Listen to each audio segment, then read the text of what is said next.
तो दोस्तों आज मैं आपको बताने वाला हूँ प्राण, पंच प्राण के प्रकार। सबसे पहला हमारा है प्राण, जो गले से लेकर के हृदय चक्र तक रहता है। इसका स्थान गले से लेकर हृदय चक्र तक है।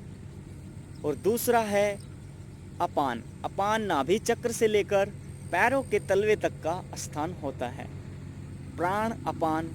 फिर आ गया हमारा समान।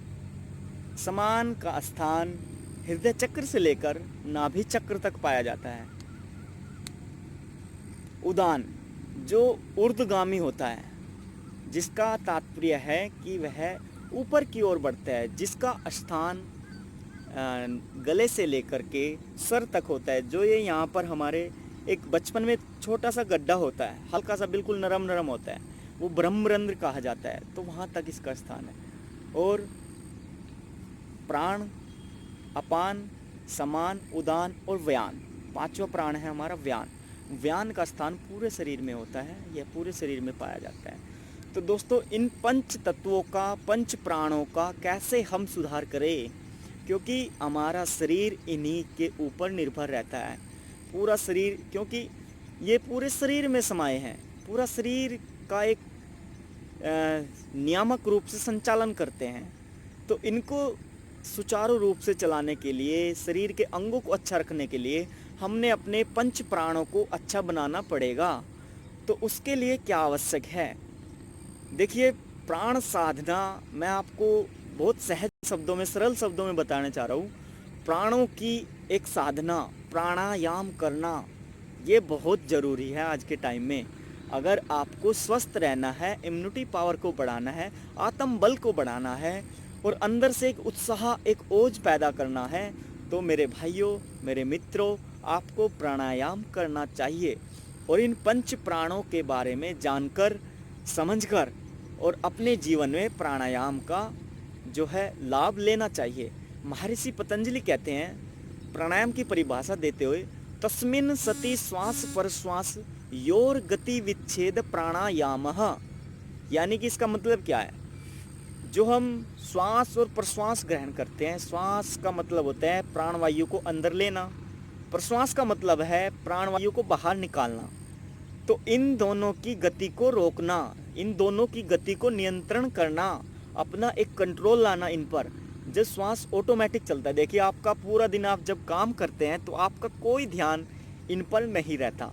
श्वास ऑटोमेटिक चलते हैं, ऑटोमेटिक बाहर आते हैं, अंदर जाना बाहर आना, श्वासों की ये प्रक्रिया चलती रहती है। आप सो जाएं, कुछ भी करें, पूरा दिन रात ये चलता रहता है। तो महर्षि पतंजलि कहते हैं कि भाई इनको आपको कंट्रोल में करना है अपने। अगर आपने ये कर लिया तो आप सभी बीमारियों से छुटकारा पा सकते हैं, मुक्त हो जाएंगे आप बीमारियों से। ये शरीर प्रकाशमय हो जाएगा, ये बीमारियों का घर नहीं रहेगा, क्लेशों से दूर रहेगा। तो उन्होंने आगे एक सूत्र में कहा, प्राणायाम वैसे उन्होंने 3 प्रकार का बताया, एक चौथा प्राणायाम भी उन्होंने अगले सूत्र में बताया है। ठीक है, तो मैं इसका ज़्यादा शास्त्रीय बातों में नहीं जाऊंगा, नॉर्मल जो सहज बातें हैं उन पर ही आऊँगा, जो आप प्रयोग कर सकते हैं, अपने जीवन में उतार सकते हैं। तो अगले सूत्र में उन्होंने कहा, ततः क्षीयते प्रकाश आवरणम। यानी कि प्राणायाम जब हम करने लगते हैं, इनका जब अभ्यास हमारे जीवन में उतर जाता है, तो हमें तथा प्रकाश, तथा क्षीयते, यानी कि वो क्षीण हो जाता है। जो अप्रकाश, जो अंधकार है हमारे जीवन में, जो बीमारियां हैं, वो क्षीण हो जाती है। शरीर शुद्ध, बुद्ध, पवित्र हो जाता है और निर्मल हो जाता है, अंदर से सफाई हो जाती है शरीर की। प्राणायाम के फ़ायदे बहुत अद्भुत हैं, इनको कीजिए। मेरे चैनल पे आपको प्राणायाम की भी वीडियो मिल जाएंगी, उनको देखिए, प्राणायाम सीखिए और अपने आप को निर्मल करिए, पवित्र करिए, रोगों से दूर रहिए। इस शरीर को अपना एक अच्छा सजावट वाला मंदिर बना कर रखिए। भाई शरीर है तो सब कुछ है, इसकी सजावट कीजिए, शुद्धि कीजिए, प्राणायाम जरूर कीजिए। यही मैं आपसे कहना चाहूँगा, क्योंकि प्राणायाम बिना ज़िंदगी में रोग ही आएंगे और रोगों से छुटकारा पाना है तो प्राणायाम को अपनाना पड़ेगा, योग को अपनाना पड़ेगा दोस्तों। तो मेरे ज़्यादा न कहते हुए मैं अपनी वाणी को विराम करूँगा और आपसे यही गुजारिश करूँगा कि आप प्राणायाम को सीखेंगे और अपने जीवन में फ़ायदा ज़रूर पहुँचाएंगे उनका। तो प्राणायाम सीखने के बहुत ही फ़ायदे हैं। इम्यूनिटी स्ट्रॉन्ग होएगी, आत्मबल मिलेगा, आपके चेहरे पे ओज तेज बढ़ेगा, आप निरोग रहेंगे हमेशा, एक चमकता दमकता चेहरा, एक खूबसूरत ज़िंदगी आप जिएंगे, खुशहाल ज़िंदगी जिएंगे। तो मैं यही कहूँगा, आप कीजिए प्राणायाम। और आपका बहुत धन्यवाद, बहुत शुक्रगुजार हूँ मैं आपका। आप सब मुझे बहुत प्यार दे रहे हैं। मेरे चैनल को सब्सक्राइब कीजिए, वीडियो लाइक करिए, कमेंट करिए। कोई आपको ज़रूरत है, कुछ सीखना है तो कमेंट करिए, मैं उसके ऊपर भी वीडियो बनाऊंगा।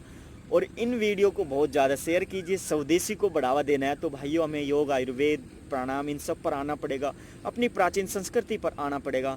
तो इनको अपनाइए, बिल्कुल फ्री हैं, विदाउट एनी कॉस्ट। तो आप इनका इस्तेमाल करें, प्रयोग करें अपने जीवन में, अपने दिनचर्या में। तो बहुत बहुत धन्यवाद आपका। जय हिंद, वंदे मातरम दोस्तों, नमस्कार।